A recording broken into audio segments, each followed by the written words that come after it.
this morning's two sessions will be on those. It's a bit faint to read in green, but it's a pale green, and we want to go for deep green. Swaraj, I will do this morning session, and then Satyagraha I will do after coffee. I would like you to go away this session from this weekend with these 4 Hindi words remembered. Sarvodaya, Swadeshi, Swaraj, Satyagraha. So Swaraj, Swa is self and Raj is discipline or order or rule, like British Raj, the same word, British Raj, the rule of the British, or discipline of the British, or government of the British. And so the word for king and the ruler is Raja. Raja, Maharaja. Maharajas of Jodhpur, Jaipur, Udaipur, they were great kings. The word Raja and Raj means pleasing. So the king has to please his or her queen, in this case in Britain. Queen has to please the subjects or the population or the people of her or his country. So I think this queen is pretty good. She pleases lots of people, doesn't she? I would say this queen would be a very good example of how a government should be. If our prime minister was resigned, or has resigned, or was sacked, and we had no need for parliament and no political parties, we were only ruled by the queen the way she is doing now. She's ruling without ruling. She's very quiet, has no opinions, or at least does not give any opinion. She has some opinions. But doesn't give them, does she? No, she does. Hardly. Yeah. Very rarely. But they doesn't impose her opinions on anybody. No. So that would be a very good example of a Gandhian way of ruling a country. The ruler should be just there, present, without any imposition, just to keep things kind of floating and keep things in order, but without any kind of imposition. Anyway, so Raj and Raja means to please. So the king, the queen, the ruler, the prime minister, the president should be there to please people, to make people happy, to bring joy in the country. When you bring conflict, that's not Raja. That's not a proper ruler. If you bring disappointment or a kind of pain and austerity, all those things, it's not a Raja. It's a kind of ruler, but not Raja. Raja should be there, present, make everybody happy there with their presence. But Swaraj, in Gandhian terms, starts with yourself. Swar, self. Now in English, you have a very beautiful way of spelling self in 2 ways. Self with capital S, self, and self with lowercase s, self. You know everybody those 2 ways of spelling? No? No? Everybody? No? Yeah? No? Now, I don't know how, but in India at least, we spell, maybe it's Indian English, I don't know. Capital S self is the larger self, the inclusive self, the ecological self, where I'm not me, I, but I am part of you. We are all together, and we rule ourselves with a self-discipline together. So that's a capital S self. Have a look. I think it must be in English Oxford Dictionary. Capital S self and a lowercase s self. Lowercase s self is more ego, more small I, my interest, my purpose, my rule, my whatever, ego. So Swaraj is the Raj of the larger self, which includes everything. So you begin with yourself and you expand your consciousness and say, I'm going to be part of this community and I'm going to take responsibility. So personal responsibility. You take personal responsibility for your own life and everybody in your family. You say, this family will be looking after itself and be as self-reliant, as self-sufficient, not dependent on anybody else. Then you expand that to your town. So like Melbourne will be a self-governing town. And that self-governing will a little bit expand to a larger, is Melbourne a county or Herefordshire? Malvern's part of Worcestershire. Worcestershire. So Worcestershire will be another self-governing county. And the majority of the decisions like education, agriculture, trading, local economy will be on Worcestershire will be a kind of governing body. That will be, so in a way, in Britain you have a basic infrastructure of that. Parish council will be a very important element in Swaraj. At the moment, parish council has no power. They have no money. They have no tax raising power. Whereas in Gandhian terms, the government will have minimum or lowest level, smallest level of parish council will have maximum power.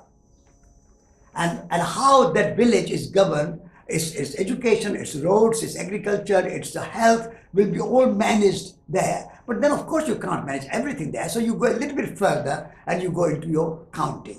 So every county will have a much more power. Subsidiarity is very close to Swaraj. Subsidiarity. What decision can be made locally should not be made nationally. And what decision affects you people, like you talked about neighborhood planning. So if neighborhood planners can say, this is our responsibility and we will make such a plan so that it is good for everybody in this district and then also good for nature. Because in Gandhi and Swaraj, how we affect nature is as important as how we affect other people. All the time you remember those two aspects together. And so neighborhood plan, parish council, and then Worcestershire council.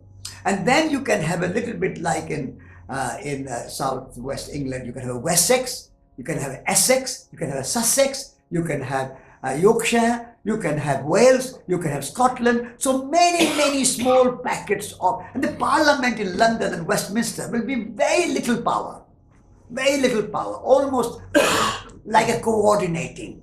Like you have a necklace in your neck, you have a beautiful necklace, Julia, there, and there's a thread in that necklace.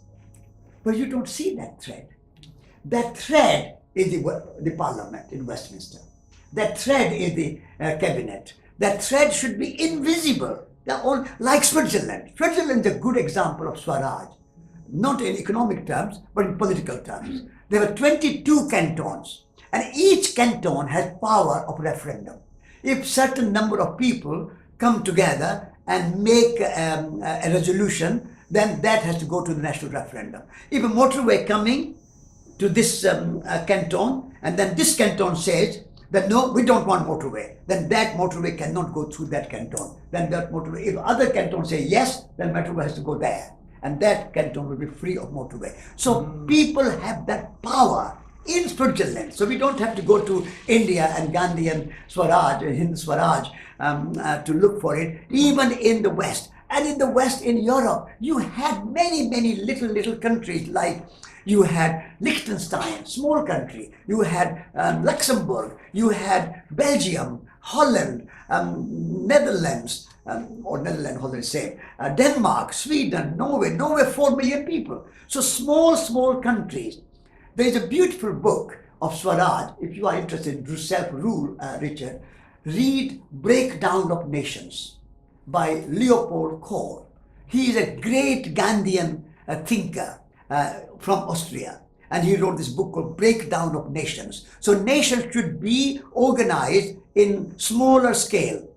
And he gives example of Switzerland. So for example, in Spain, why not have Basque country? Why not have Catalonia country? Why not in Britain have Scotland and Wales exercising maximum authority and maximum power at local level? And the central government should have very small power. Maximum taxation should be at local level. And so this is like a thread in the necklace. Government is only there as a kind of coordinating and communicating and informing body so that everybody knows how we are related to each other. So this way, decentralization of power, subsidiarity, decentralization of power, this comes very close to how nature works. Nature is self-governing, self-managing, self-healing, self-ruling system. I often say that in nature, we have no House of Commons or Westminster. In nature, we don't have any military. In nature, we don't have any police. In nature, we don't have any courts and prisons. We don't have any prime minister or president. Nature rules itself. And there are millions of species. And they are intelligent species. The tigers and the elephants and the deer and the snakes and the birds and the trees and the rivers and the mountains, they are all self-organizing systems. And what James Lovelock has come up with the theory of Gaia. Gaia is a self-organizing, self-managing, self-healing, self-sustaining organism. So human society should be learning from nature, what is called biomimicry. Biomimicry. There's a beautiful book by Janine Benyus called Biomimicry. I think you should, if you are interested in self-rule, Richard is particularly writing a book on self-rule, aren't you? Yeah. Working on it. So biomimicry. So take nature as your mentor. How nature organizes itself. And in nature, there's also chaos. If you go to rainforest, not all manicured kind of order. And the wilderness is part of our nature. We should not become so organized, so managed, so civilized that we become timid and we are just controlled by our rules and laws and so. There's no wilderness. In nature, there's a wilderness. And wildness of mind, wildness of nature, and a bit of being wild and being a little bit, that should be accepted. So as you go in rainforest, there's a wild. And you go through, and birds live there, and insects live there, and trees live there, and flowers blossom. It's a beautiful safari. You go there, wildlife, and you make films. And David Attenborough, Mike met David Attenborough. I was delighted to talk to him about David Attenborough's wildlife films. So we celebrate wildness in nature. Why don't we celebrate wildness in humans? When we had Aboriginal people, American Indians, and the kind of other Adivasis in India, these Aboriginal people, they had a kind of wildness in them. So, but we have been so organized, so managed, so kind of timidified that we have lost our wildness. We have lost our kind of exuberance. We have become very timid. So Gandhi is saying that if we have a Swaraj, allow a little bit of wildness, allow a little bit of disorder, because chaos is part of nature. Chaos, there is order in chaos. There's a theory, scientific theory called chaos theory and complexity theory. We have removed all our complexity. We have made things complicated but not complex. Systems are complex. Nature is complex. So complexity theory, Gaia is complex. Human body is complex. So complexity, chaos, wildness, they are all included within this idea of Swaraj. So organize your political system at a local level like you organize your economy at a local level.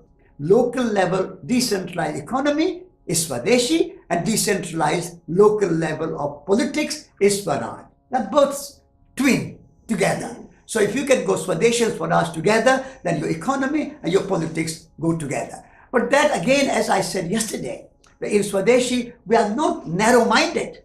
In the same way as Swaraj, we are not narrow-minded. We communicate. And so people can travel. People can travel by walking particularly. But in India, from centuries, the Buddha, how did he spread his message of compassion? By walking. thousands of miles. He walked. How did Jesus Christ spread his ideas? He walked to India. Do you know that?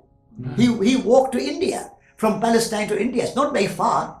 I walked from India to Moscow and Paris, and from Palestine to India, very near. Very near. He went to Kashmir. He went to Kashmir. So Jesus was in India. There are books about it. And in India, there are books about it in Sanskrit. And I think they have been translated into English as well. Jesus Christ went to India. So walking, and then even if you don't walk, and even you take a train or something, people traveling, communicating with each other is good. But the ruling, political administration should be at a local level. So your mental consciousness, your compassion is broad and wide, but your politics organization should be local. So that's a kind of basic Swaraj. So start with yourself, start with your family, start with your village, start with your town, start with your county. And county is, I think, the most fundamental unit. In India, it will be a district. And then, so pyramid. Pyramid is widest at the bottom. And then goes slowly, slowly, slowly, slowly. And the top, so one example is the thread in the necklace. The other is the pyramid. So that the top is the minimum power, minimum arrangement at the top. And more down you go, more power, more power, more power. And the Parish Council is the most strong and resilient and powerful. And if your Parish Council says, we don't want anything imported in our parish, what we can grow here and make here, that should be respected. In the same way, if the Worcester Council says, County Council, that we don't want to import any wine from Devon or any cider from Somerset or any apples from Dorset. We want to have only our Worcestershire apples. You have Worcestershire apples, don't you? Famous. And we don't want to import any golden delicious. Neither golden nor delicious. That should be the power of Worcestershire Council. And they can say, no, we don't want to import even Somerset cider or Somerset apples. We will have Worcestershire apples. So reducing your transport. So that was actually part of Swadeshi, but political decision is Swaraj. So they kind of intermingle, interact. Swadeshi Swaraj, because you have a local economy, but if you don't have political power to manage that local economy, then your economy can break down. So you need Swaraj, people having that power to make a decision that we can stop import and export what we can grow ourselves in our own county. And what is like I said, water from Scotland to Paris, France, and from France to Scotland. What is difference between, if we have a beautiful, delicious Worcestershire apples, what's the point of importing from France Golden Delicious or even Somerset? Whatever apples they have. There's no point. We have our good apples. Good is good enough. That is Gandhi's idea. Good is good enough. If we have something good, we don't have to have too many choices. We are sometimes spoiled with choices. If you have good, warm, nice one jumper, why you have to have 5 different jumpers to choose from? If you have one nice, good home, why you have to have a choice of 5 homes? Just good is good enough. So make something good, which is beautiful, useful, durable, and comfortable, and nice, and joyful. Just enjoy that. So what you have, your soil, your water, your apples, your food, what you have, enjoy it. Good is good enough. So Swaraj is self-rule. Start with your individual and go up to the nation. And then, of course, certain things you cannot have even within the nation. So little bit of pyramid at the top, you need a European something so that you can have a European system by which you can say how we do fishery or how we do our global warming or climate change. So that can be at a European level. And then you can go at a UN level. World citizen. Gandhi was a world citizen. He did not narrow down himself. You can have a UN passport. And you can have, anywhere you go, you can have a UN World Citizen passport. There was an organization called World Citizen, and they used to have a little World Citizen passport, but now I don't think it's very active. So certain things you can do at a world level, but there are more ideas rather than practical administration. more ideas. So peacekeeping could be at UN level. If you said that no country will have any army, only army will be a peacekeeping force of the UN, where all the nations will contribute. And within say Britain, there will be a unit of UN army, and they will be keeping peace. And if there's any trouble, basically in a Gandhian non-violence, Swaraj, wars will be illegal. There is no just war in Gandhian idea. All wars will be illegal. And if there are some small skirmishes, then there can be some UN peace army keeping. And then also at the national level, Gandhi had the idea of peace army called Shanti Sena. Shanti Sena. Shanti means peace, Sena means army. So he created the idea that there should be soldiers of peace who keep peace between Hindus and Muslims, and then they just peace soldiers between India and Pakistan, and they keep connections. And how, if there are any conflicts, if there are any problems between India and Pakistan, then the peace army will be the first to resolve those problems, and you don't go to the military. So all military, national military armed forces will be banned. It will be only UN peacekeeping force. And it will be illegal, but if somebody breaks the law, then you can have an international Hague or something like that. So that kind of very minimum infrastructure at the world level. So it's a subsidiarity, decentralized, local power. That's basically Swaraj. How about that?